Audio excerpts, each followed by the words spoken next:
I thought to myself, I've only been doing this for a few years.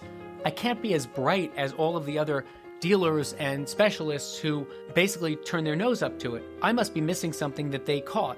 But it was actually the opposite. I sort of like, maybe coming at it from fresh eyes, was able to see that they missed something. Sotheby's is the temporary custodian of some of the world's most rare, remarkable and coveted art and objects. In each episode, we'll be exploring the significance and journey of an extraordinary work told by those who know it best. This is The Specialist. On today's episode, how Benjamin Dollar reattributed Farewell of Telemachus and Eucharis to Jacques-Louis David. Long believed to have been painted by a student of David, he was able to authenticate it before many modern analysis techniques were available. In Ben's almost 45 years with Sotheby's, he has sold well over $2 billion worth of art. Now chairman of the Americas, he is a senior expert in 19th and 20th century European and British art, and has been instrumental in the sale of major works by Rembrandt, Turner, Matisse, Picasso, and Warhol.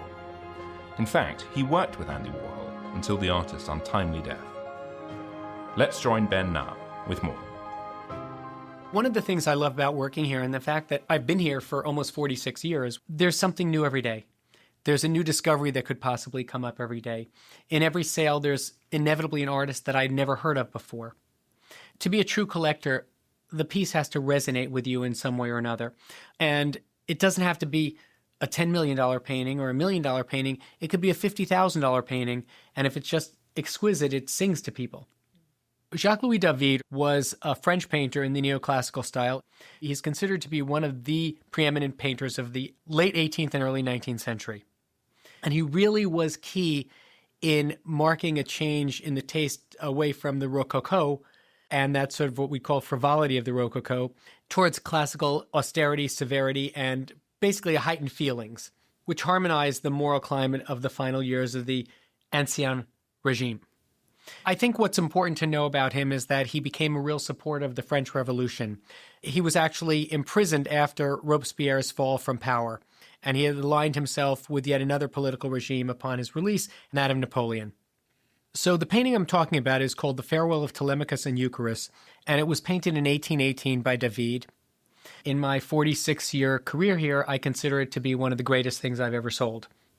It's now, and has been since 1987, in the Getty Museum. What's interesting is it was painted during David's exile in Brussels and was purchased at the time by Count von Schönborn.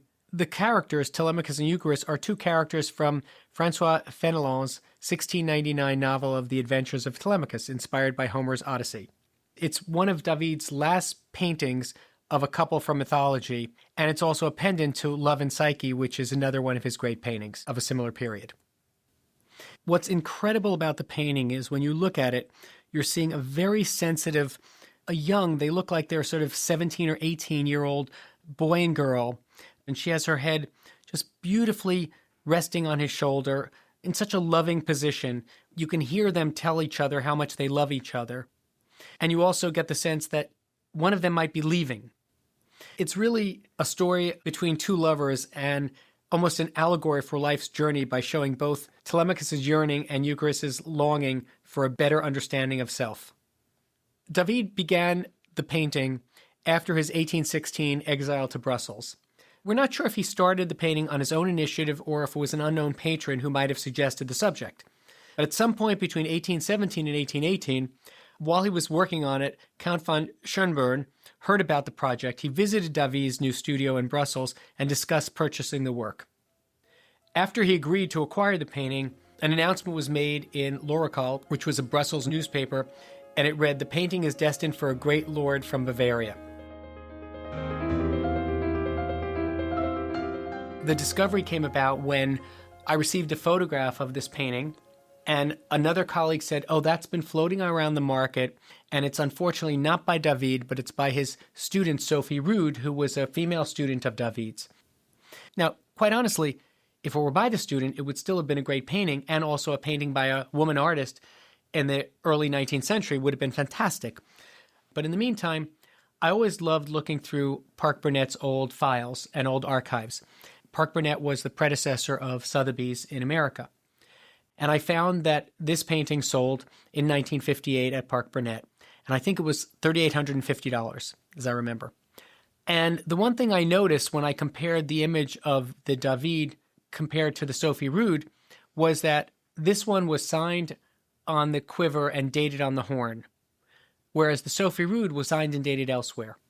So I thought to myself, well, this doesn't make any sense. This is by David, it's not by Sophie Rude. Now, remember, 1986 is way before the internet, and it's before email. So there was less intelligence at your fingertips. You know, all it took is for one person to say, oh, that's the painting by Sophie Rude that's been floating around the market. And people will just dismiss it.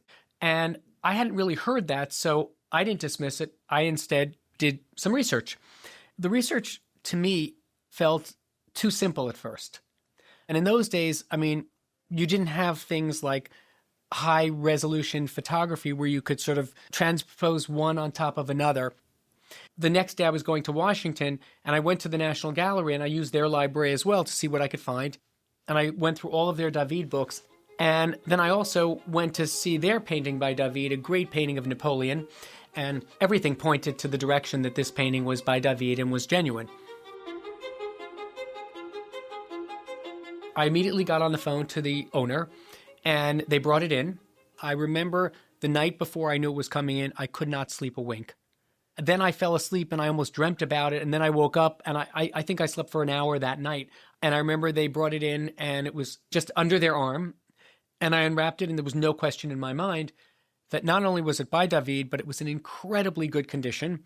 There was a very, very minor flake, the size of half of a fingernail, I remember somewhere, for a painting from this date to be in such great condition was really unusual. Never been relined, had never been backed by another canvas. Even the tacking edges along the borders were the original nails that David had used. And the stretcher was, to my eye, the original stretcher. So it really was almost as if it came right off of David's easel. We hung it up in our office, and I remember one of my favorite stories was when Andy Warhol, who loved collecting 19th century, Andy Warhol collected everything, and I said, you have to see this wonderful painting by David. He was absolutely transfixed. He stood in front of it and said, oh my God, I wish I could do that. I wish I were a painter. And I said, Andy, I think you are a painter. He then said, no, I'm just an old drag queen. That was probably December of 86. We were selling it in February of 87, and I think we sold it 2 or 3 days after Andy died. And I realized that's the last conversation I had had with him. We decided we're going to try and build a very special auction around the painting. So we had quite a few early neoclassical paintings in the sale. I remember my parents came to the auction, and a colleague said, are your parents going to sit there all day? And I said, apparently. I think there was just a lot of people in the room who wanted to see what it would make because there were a number of people in the room who turned it down. There were a number of dealers in the room who had told me they had been offered the painting, and one of them said, well, I assumed it was by Sophie Rude, and the other one said the Getty had already bought the Bonaparte sisters, so they didn't think a museum would be interested in this painting. And so the room was packed, standing room only, and it was just a very exciting moment. A woman came up to me and the auctioneer way before the sale and said, I want to have a signal with the auctioneer. If I'm holding my pearls out to the side, that means I'm bidding. And she let us know that she'd be bidding for the Getty. She held her pearls out, and afterwards, John Marion, who was the auctioneer, who I consider one of the greatest auctioneers to ever live, he let out a big laugh and he turned the mic off and he said, I thought those pearls were going to go all over the floor. I think we said the estimate was $2 to $3 million, and I believe the hammer price was $4,700,000, which with the premium was just over $5 million. There's something about selling a painting to a museum, to me, that really means something. I love selling art. Obviously, when something ends up in a museum, that's always my goal. It's in a public collection.